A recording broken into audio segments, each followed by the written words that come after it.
तो professional degree मतलब कैसे, थोड़ा गाइड कीजिएगा।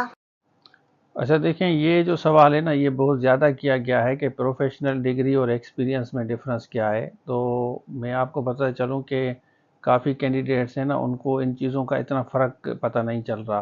तो इस वीडियो में हम डिटेल में डिस्कस करेंगे, लेकिन पर्टिकुलरली मैं टारगेट करूंगा ईसीटी के बारे में। जो आप सवाल कर रहे हैं कि सर ईसीटी के बारे में आप हमें गाइड करें कि उसमें क्या क्या होगा। देखें, आप यहाँ पे आ जाएं, ये देखें लिखा हुआ है ना, अर्ली चाइल्डहुड टीचर BPS 15। ये एडवर्टाइजमेंट आई थी 2018 में। अब इसमें उन्होंने क्लियरली लिखा है कि जो हम एडवर्टाइजमेंट अब देंगे ना, अब जो आएंगी, जैसे हम तैयारी भी करा रहे हैं ईसीटी की, तो इसमें वो क्लियरली बता रहे हैं कि ग्रेजुएशन के साथ आपका डिप्लोमा होना चाहिए ईसीटी का, आप एलिजिबल हैं। अगर मॉन्टेसरी का है फिर भी आप एलिजिबल हैं, या केजी वगैरह का है फिर भी आप एलिजिबल हैं। उसके साथ साथ अगर आपने ग्रेजुएशन किया है, ग्रेजुएशन के साथ आपका बीएड है, तो ग्रेजुएशन के साथ बीएड मीन्स 1.5 या 2 ईयर का जो होता है आपका, तभी भी आप एलिजिबल होंगे। उसके बाद अगर आपने इंटरमीडिएट किया है तो फिर एक बात का ख्याल रखें, इंटरमीडिएट के साथ आपका 4 ईयर प्रोग्राम होना चाहिए। मतलब आपके पास जो डिग्री होगी ना, वो 4 ईयर की बीएड होगी। अगर इंटरमीडिएट है तो इंटरमीडिएट के साथ नीचे आएंगे तो एसोसिएट डिग्री भी 4 ईयर की डिग्री है। एडी जो आप पूछ रहे हैं ना, वो भी आपकी 4 ईयर की डिग्री है।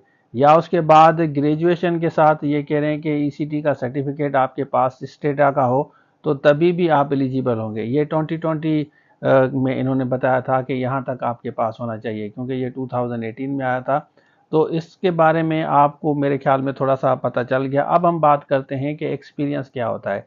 देखें, एक्सपीरियंस के बुनियाद पे आप अप्लाई नहीं करेंगे ईसीटी में। ये सर्टिफिकेट, इसमें से कोई ना कोई सर्टिफिकेट होना लाजमी है। एक्सपीरियंस होता है आपका किसी स्कूल में आपने पढ़ाया, वहाँ से आप ले सकते हैं। वो काफ़ी फेक भी होते हैं, लेकिन ये डिग्री फेक नहीं होगी। ये कहीं आप इंस्टीट्यूशन में एडमिशन लेंगे, दाखिला लेंगे, उसके बाद 1 साल 2 साल 3 साल 4 साल की एक प्रॉपर डिग्री होती है, जिसको आप प्रोफेशनल डिग्री कह रहे हैं।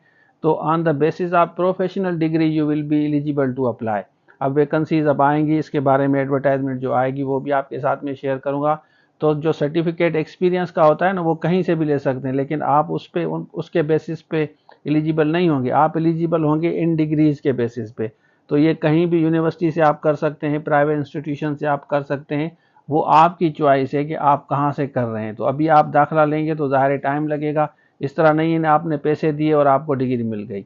तो ये छोटी सी डिटेल थी। अब इसका जिस कैंडिडेट को कोर्स चाहिए ईसीटी का, 8 सब्जेक्ट होंगे, वो आप ले सकते हैं। स्क्रीन पर नंबर शो हो रहा है, आप अभी से तैयारी करें। अगर आपके पास ये वाली डिग्रीज हैं तो आप एलिजिबल हैं। बाकी डिफरेंट कोर्सेज के लिए अगर आप तैयारी कर रहे हैं तो वो भी आप हमारे साथ रब्ता कर सकते हैं।